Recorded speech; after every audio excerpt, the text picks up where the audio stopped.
India ഏറ്റവും കൂടുതൽ കാലം സേവിച്ച പ്രധാനമന്ത്രി ജവഹർലാൽ നെഹ്റുവും ഇന്ദിരാഗാന്ധിയും തന്നെയായിരിക്കും.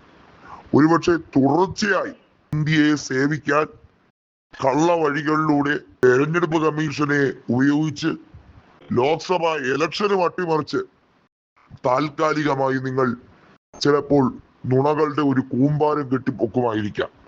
വ്യാജ ബിരുദം പോലെ, വ്യാജ യൂണിവേഴ്സിറ്റി നിർമ്മിക്കുന്നത് പോലെ, വ്യാജ കോടതികൾ ഗുജറാത്തിൽ നിർമ്മിക്കുന്ന പോലെ. പറഞ്ഞു വരുന്നത് നരേന്ദ്രമോദിയുടെ കള്ളക്കളികളാണ്, ചതിക്കുഴികളാണ്. അതിൽ പെട്ടുപോയ സഞ്ജീവ് ഭട്ട് എന്ന ശക്തവും വ്യക്തവുമായി ദൃഢനിശ്ചയത്തോടെ മോദിക്കെതിരെ FIR എഴുതിയ ആ പഴയ IPS കാരന്റെ നരക യാതനയ്ക്ക് ഈ ലോകം അതിന് മറുപടി കൊടുത്തിരിക്കും. ഈ ലോകം അതിനുള്ള കൃത്യമായ മറുപടി കൊടുക്കും. കാലം ഒന്നിനും കണക്ക് ചോദിക്കാതെ പോകില്ല എന്ന് ഉറപ്പിക്കുകയാണ്. അതെ, BJP 2029 ലോക്സഭാ തെരഞ്ഞെടുപ്പിന് മുമ്പ് തന്നെ വാലും ചുരുട്ടി അവർ ഓടുന്നത് കൺകുളിർക്കെ കാണേണ്ട അവസ്ഥ വരും. അതിനുള്ള അരക്കില്ല ജനങ്ങൾ പണിയുമെന്ന് ഉറപ്പിച്ചിരിക്കുന്നു. ഇപ്പോൾ ഉണ്ടായ പ്രക്ഷോഭമുണ്ടല്ലോ, കോക്രോച്ച് ജനതാ പാർട്ടി എന്ന സംഘടന, അഭിജിത്ത് ദീപ് കെ എന്ന് പറയുന്ന ഒരു യുവ നേതാവ്, അദ്ദേഹത്തിനെ വളഞ്ഞിട്ട് അദ്ദേഹത്തെ വധിക്കാൻ വരെ പദ്ധതിയിടുന്ന BJPയുടെ ഏജന്റുമാർ എന്ന് തന്നെയാണ് കോൺഗ്രസ് അവരെയൊക്കെ വിശേഷിപ്പിക്കുന്നത്. ഞങ്ങളെ സത്യം പറയുമ്പോൾ ഭയപ്പെടുന്നത് എന്തുകൊണ്ട്?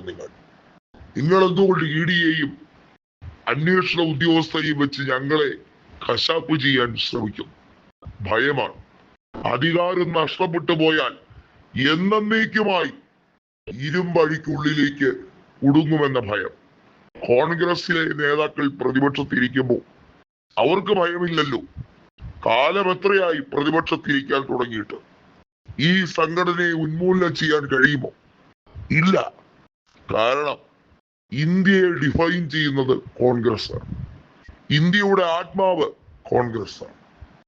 ആ കോൺഗ്രസിന്റെ പതനവും അവരെ ഒന്നടങ്കം ശവപ്പെട്ടിയിലാക്കാമെന്ന് പറഞ്ഞ് അഹങ്കരിച്ച് ദംഷ്ട്രകൾ ഉപയോഗിച്ച് ചിരിക്കുന്നവർക്ക് മറുപടി കൊടുക്കാനുള്ള ഏറ്റവും ഉചിതമായ ഒരു സമയം കൂടി കടന്നു വന്നിരിക്കുന്നു.